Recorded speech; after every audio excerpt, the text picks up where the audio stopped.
आप देख रहे हैं कहानी कुर्सी की। हमने एग्जिट पोल्स पर बात की तमाम राज्यों के अंदर।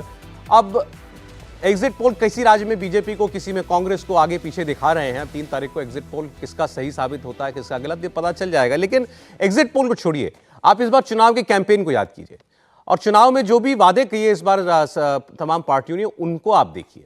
जीत तो उन्हीं में से कोई, हर पार्टी ने जैसे पिटारा खोल दिया। कोई 1500 रुपए देगा तो कोई 2100 रुपए देगा, कोई सीधा बस में जो है महिलाओं को फ्री राइड देगा, तमाम तरीके की बातें।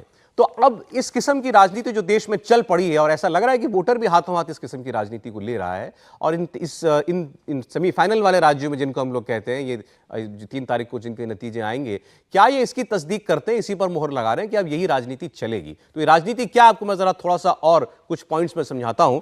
और अगर ये वाकई ऐसा चल रहा है देश के अंदर, तो क्या ये ठीक है और क्या अब इस पर सोचने की भी जरूरत है?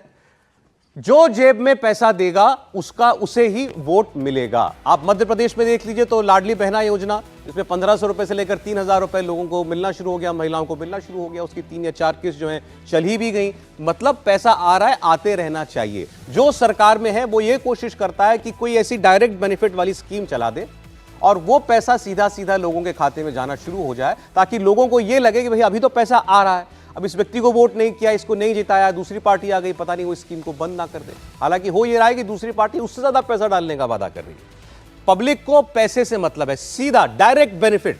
आप घर बनाते हैं, आप शौचालय बनाते हैं, या कोई और किसी और किस्म की कोई ऐसी वेलफेयर की स्कीम लाते हैं, उससे ज्यादा उसको अगर सीधा आप उसके खाते में पैसा डाल रहे हैं तो वो ज्यादा पसंद आ रहा है, पब्लिक को वो ज्यादा पसंद आ रहा है। और जो जितना फ्री घोषणा करेगा उतना वोट पाएगा। ये मॉडल अब देश के अंदर चलता हुआ साफ साफ दिखाई दे रहा है। पहले हम लोग दक्षिण के राज्यों की बात करते थे, वहां साड़ी से लेकर टेलीविजन सेट सब कुछ फ्री देती थी तमाम पार्टियां। फिर लेकिन ये कहा जाने लगा कि दक्षिण के राज्य तो समृद्ध राज्य हैं, उन राज्य सरकारों के पास पैसा होता है, वो ऐसा कर रही हैं तो गलत नहीं है। लेकिन यहां जो नॉर्थ के राज्य हैं, उत्तर भारत के राज्य हैं, अगर वो ऐसा करने लग गए तो क्या ये सरकारें सस्टेन कर पाएंगी? क्या राजस्व इतना आता है सरकार के पास कि वो इस किस्म की स्कीम्स जो हैं उनको लगातार 5 साल चलाए रखे, और आने वाला फिर उससे और ज्यादा बढ़कर के पैसा सीधे बांटने की बात करेगा? अब मॉडल तो यही दिख रहा है पूरे देश के अंदर इस वक्त, कम से कम। तेलंगाना में तो खैर और भयंकर है इससे ज्यादा, लेकिन राजस्थान, मध्य प्रदेश क्या और छत्तीसगढ़ क्या, सब जगह फ्री की बाहर। नहीं, ये दुखद है, लोकतांत्रिक तौर पर हम सब के लिए धब्बा है, और हम सबको सचमुच सोचना चाहिए कि चलिए, और बार बार हम लोग बात करते हैं कि वेलफेयर स्टेट करेगा क्या। अभी डिबेट में आप आइए तो कोई कह देगा कि अरे देखो, अंबानी अडानी को पैसा चला जाता है, हमको नहीं मिलता है, गरीब को देते हैं तो बड़ा कष्ट होता है। कहीं भी जब प्रोडक्टिव मनी जाएगी तो वो आपको मल्टीप्लाई करेगी, उसकी उत्पादकता बढ़ेगी, उससे रोजगार मिलेगा, उससे कहीं ना कहीं कुछ आउटकम होगा। जब इस तरह की सब्सिडाइज्ड मनी जाती है तो वो घटती है, उसका क्षरण होता है। ये अर्थशास्त्र का सीधा सा सिद्धांत है। लेकिन वेलफेयर स्टेट को, जो कमजोर है, जो गरीब है, उसको ये देना ही चाहिए, मस्ट है, मैंडेटरी है। लेकिन क्या यूनिफॉर्म कोई ऐसी पॉलिसी आ सकती है क्या? सबके खाते में, महिलाओं के खाते में 1000 डालेंगे? ये सुनने में कितना गंदा लग रहा है ना। यानी कई लोग तो कहते हैं, कई बार हम टीवी की उसमें देखते हैं ना कि माइक लगाया, उसने कहा कि अरे हम क्या पैसा लेंगे क्या, हम नहीं लेंगे। लेकिन इतना साहस कौन कर पाता है? और ऊपर से जब सारी पार्टियां आपके दरवाजे चुनाव के समय लग जाती हैं, और आप ये भी ध्यान रखिए, पंजाब में आम आदमी पार्टी की सरकार ने वादा करके महिलाओं के खाते में पैसा नहीं डाला। हिमाचल में कांग्रेस की सरकार ने वादा करके आम आदमी पार्टी के खाते में नहीं डाला। छत्तीसगढ़ में भारतीय जनता पार्टी की सरकार ने कहा था कि हम धान पर बोनस वाली परंपरा के विरुद्ध हैं, बाद में खुद इस बार वादा कर दिया। तेलंगाना में खाते में पैसा, मुफ्त का राशन, दूसरी चीजें, उसके बाद सबके बाद मुस्लिम आईटी पार्क तक पहुंच गए हैं। वो कह रहे हैं कि हम सब कुछ आपको देंगे। केंद्र सरकार जो सम्मान निधि देगी किसानों को, उस पर राज्य सरकारें कुछ और रकम लगा के देंगी।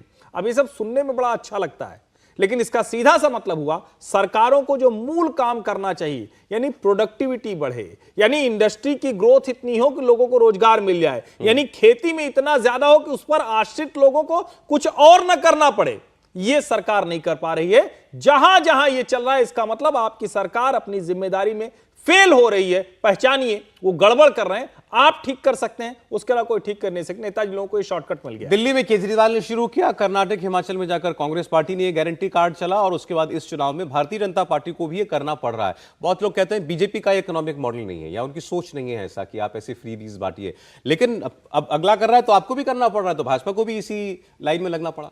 देखिए, विभिन्न जगहों पर, खासतौर से जो दक्षिण राज्य हैं वहाँ से बहुत सारा ये जो फ्रीबीज का जो कल्चर है ये जो है आने लगा, और धीरे धीरे नॉर्थ के सारे राज्यों में भी ये फैला। मुझे लगता है कि हो सकता है किसी को ये बुरी बात लगे, लेकिन ये ऐसा है कि जैसे आपने रिश्वत को लीगलाइज कर दिया।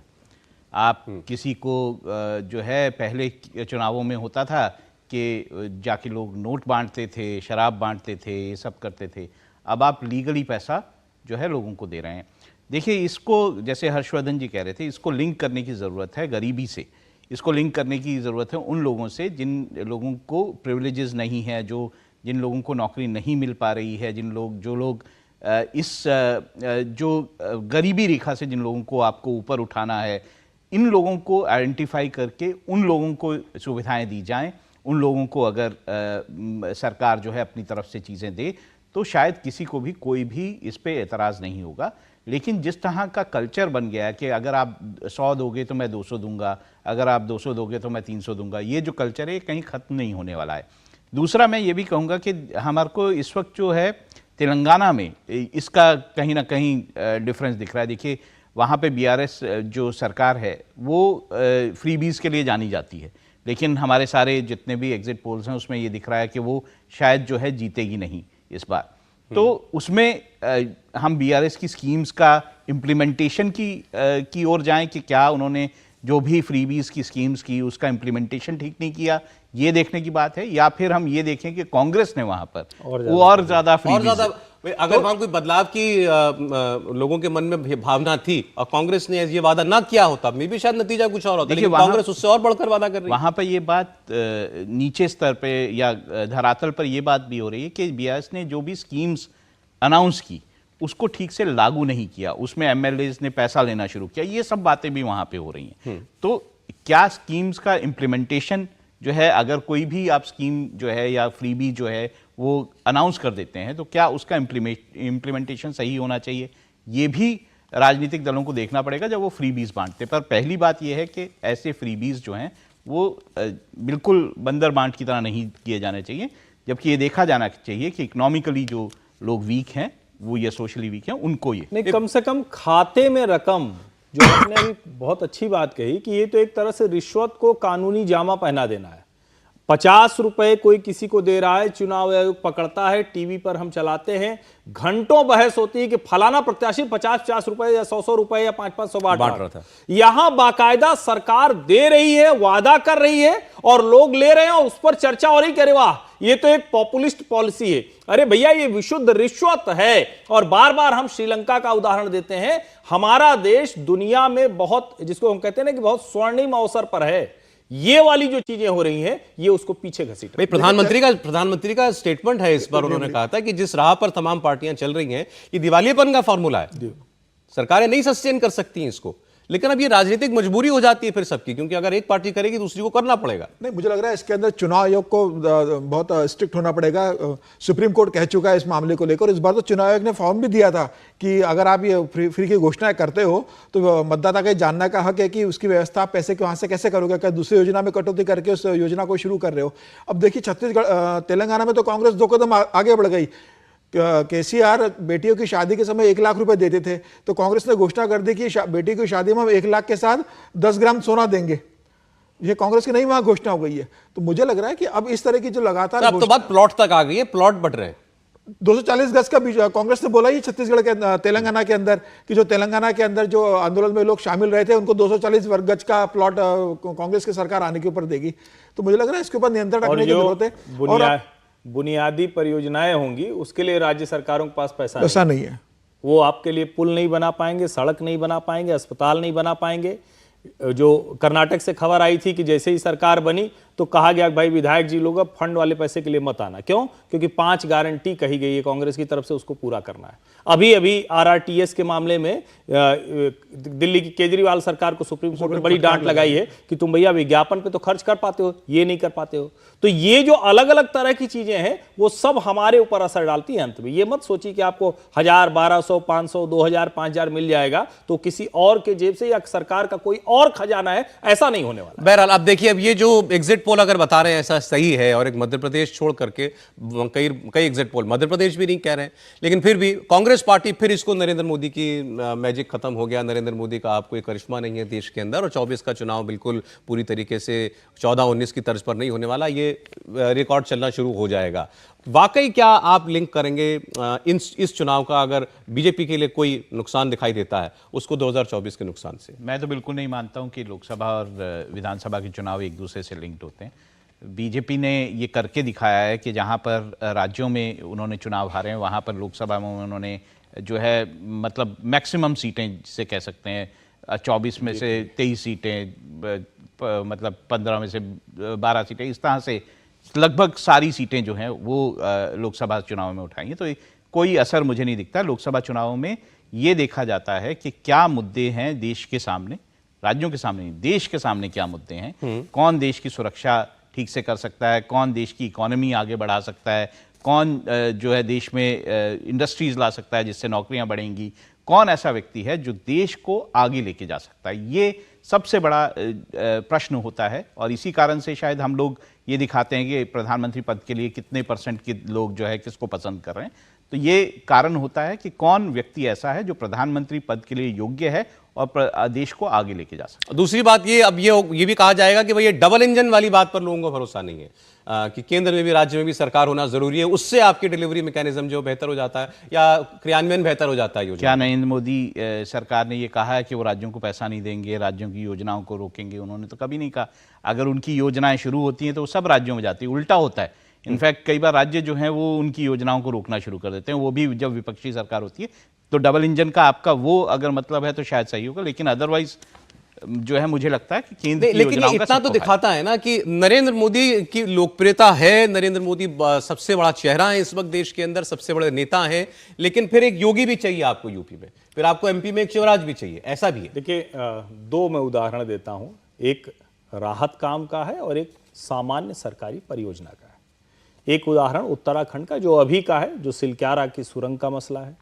अब डबल इंजन कहें या जो भी कह लें, लेकिन जिस तरह का समन्वय, जिस तरह का कोऑर्डिनेशन था वो सब ने देखा, और हमने क्या करके दिखाया कि उसे जो अर्नोल्ड डिक्स जो थे वो कह रहे हैं कि भाई ये तो मिरेकल है, चमत्कार है।